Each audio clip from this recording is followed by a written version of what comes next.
Can you calm your interview anxiety and go from being a nervous wreck to calm and confident in less than 10 minutes? And how can you prevent your mind from going blank so all your preparation doesn't go to waste? Interviews are some of the most stressful experiences that everyone has to go through. Knowing how to remove that anxiety can help you no matter whether you're applying for grad school, your first job, or the next step in your career. I spent the last 3 days watching over 20 videos on the topic of interview anxiety, and I kept seeing the same 5 tips being repeated over and over again. No one was talking about the psychology. And because I fully believe that understanding how your brain works is the secret to acing your interview, I created a list of the 5 most common psychologically backed reasons why interview anxiety happens. And I'm going to share with you 10 unconventional tips on how you can remove it. Let's go.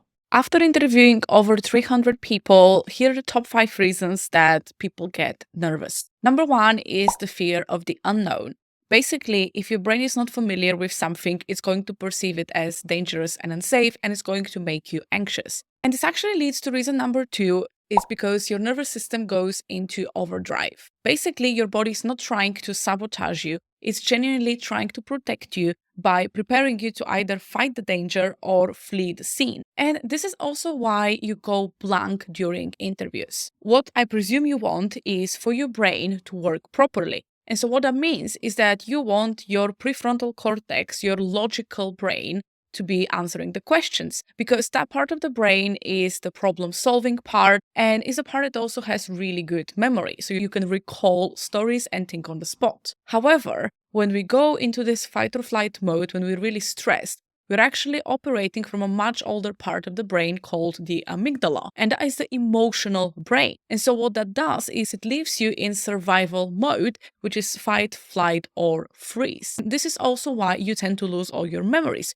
when you go into this emotional mind state. Reason number 3, and this is very common, is that you perceive there is some power imbalance. When you see interviews as an exam and the interviewer's having all the power, of course, it's going to create nerves. And similarly, if you think that there is so much pressure on you to perform because you have to take this job, there is a lot of high stakes that create anxiety. And finally, self-doubt is super common amongst both inexperienced and very experienced people. And that is when you get into your head and start worrying that you're not good enough, you're not going to be able to do the job, even if you get it, and you start panicking. So how do we overcome all of that?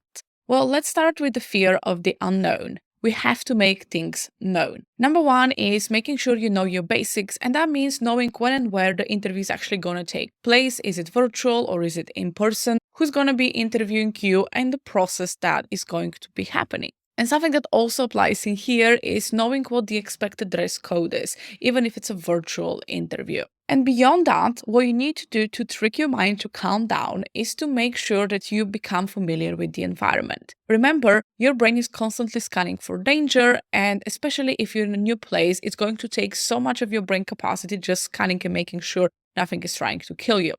So in a physical space, what you need to do is super strange, but you need to look up, look down, and kind of look behind your shoulder and locate the nearest exit.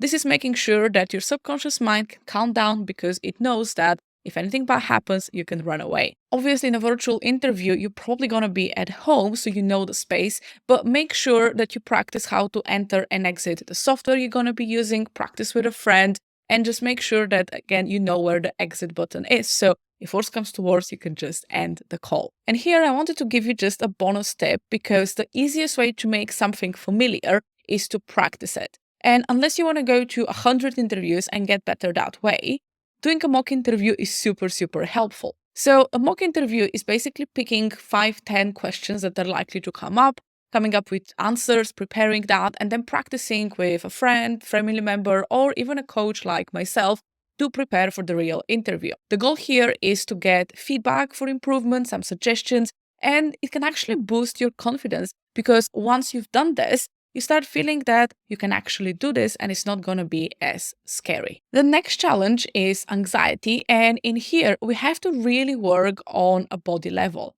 because it's all good to try and do everything we can before, but if you're still feeling super, super stressed minutes before the interview, there's no point in here trying to work with the logical brain. So the first thing you can try is practicing 4-7-8 breathing. And all you need to do is close your mouth, breathe in through the nose for 4, hold it for 7 seconds, and then breathe out through your mouth for 8. And if you do this 3 times, it takes a minute, and it's going to start to bring your nervous system from its stress response, the fight or flight, into the more relaxed rest and digest response. The next technique is something that I don't know why more people don't know about, because it really truly works. And that is doing a round of EFT. So what EFT is emotional freedom technique, or you may have come across it as tapping. And basically it involves tapping with your hand on different parts of your face, chest, and arm. And all you need to do is tap that while listing certain fears, beliefs you have about interviews, basically going through a negative, neutral, and positive round. Now, the goal here is to go from really high level of anxiety, level 10, where you can't focus, you're really just operating from that emotional brain, all the way to level 3 or 4, where you go back into this problem-solving mode. And because it's not easy for me to show you how to do that in 30 seconds, I've actually recorded you a guided round of EFT tapping that over 200 of my students have used and said that they just felt like a completely different person and they got the job. So if you want that, make sure to check the description box for the link. Next, we're talking about power imbalance. And this is something, especially if you haven't been to many interviews recently, you may perceive that the interview actually feels like an exam and someone is judging you. But what actually happens is that this is simply a conversation. It is not an examination. And I always think of interviews as a getting to know chat rather than anything else. So something that can really help you is to think about that you're interviewing the company as much as they're interviewing you. Because even though they have all the job opening, the money to pay you, they also have a need for a skill or a person. And this is where you come in. And so both sides actually have different things that they can offer. And so I always look at interviews as simply a conversation to see if this is a good fit. So think of it like dating. You're not going to want to match with every single person, and sometimes both people are absolutely fine, but they're just not a good match. Something that really surprised me that more people didn't know is that the interviewer genuinely wants you to succeed. Unless your interviewer is a complete knobhead, 99% of interviewers want the interviewee to do really well, because that makes the conversation so much easier and pleasant. And you're probably not the first or the last interview of the day, and so your interviewer is tired and is really hoping that everything is going to go smoothly, because they have a need and they want to find the right person and hopefully not have to interview another 10 people next week. So take your goal from you performing to literally helping them to find the right person. And genuinely, if you're worried about forgetting things, bring your notes with yourself. Whether that is on a virtual interview, you can have them on the side of your screen, or in person. You can even bring a sheet of paper with your CV and a couple of examples or anything that you wanted to ask to make sure that you don't actually forget about it. And just let the interviewer know, if you're doing a virtual interview, that if you look sideways, you're simply referring to your notes. Please make sure, though, that you're never reading word for word, because that can come as very inauthentic and disinterested. The next challenge that I see so many people face is feeling like the interview has really, really high stakes. And to combat this, something that I always use as sort of affirmation is, it's going to be this or better. And sometimes things don't work out. We don't know why, and that is okay. You really don't need to know what's coming up for you, because when you believe that it's going to be this or something better, it helps to reduce the pressure that you feel for that specific option to work. And so even if this job interview doesn't go well, you're going to get another. Even if you don't like this job, you're going to get another opportunity. And when you think that way, it really helps you to feel less desperate and to get back a lot of your personal power. So really trust yourself and the universe or God or whatever you believe to bring you something even more aligned if something doesn't work out. When it comes to high stakes, a lot of people also feel like it's an uphill battle, it's such a challenge, and the world's gonna end. And so this is where I often remind my clients that they have done hard things before, even if you can't remember many of them right now. And so what I want you to do is literally take a few minutes and list at least 3 challenging things that you have done in your life. And that can be both professional and personal. And think about that sometimes things haven't gone according to plan and you have still figured it out.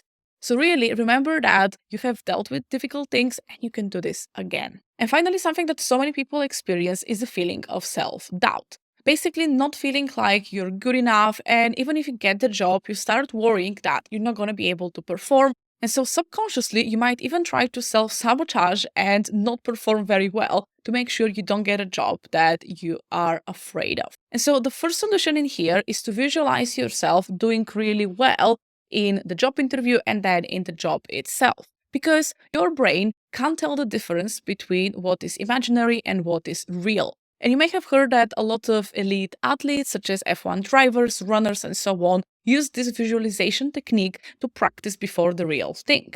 And I have personally used that technique before my first ever public speaking event. And I was so nervous, but practiced it in my head and it went really well. So, what you need to do is that you imagine yourself starting the job. What is the first week going to look like? How does it feel to be able to lead a new team, to deliver a successful presentation, to impress your new manager? How does it feel? Focus on seeing that experience and playing it in your head. And even if you tell me that you can't do that, I will tell you that pretty much everyone has done visualization because we're really good at coming up with worst case scenarios, right? We can picture all of those things. So take your brain away from the negative and try focusing it on something more positive.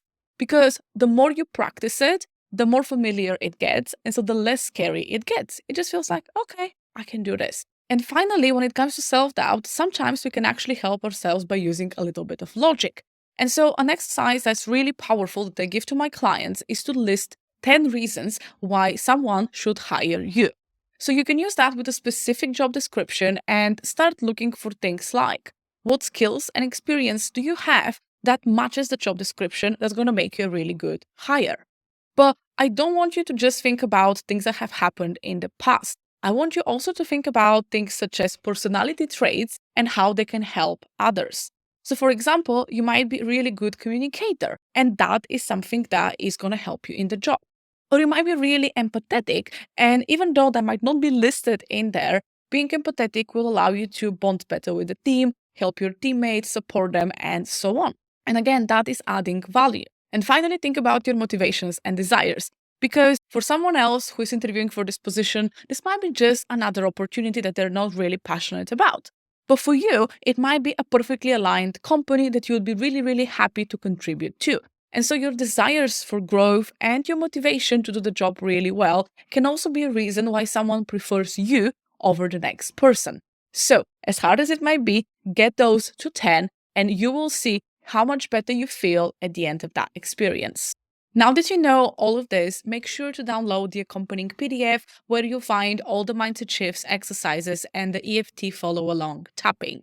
And if you found this video helpful and you know someone who has an upcoming interview, share this video with them and make sure to subscribe. I will see you in the next one.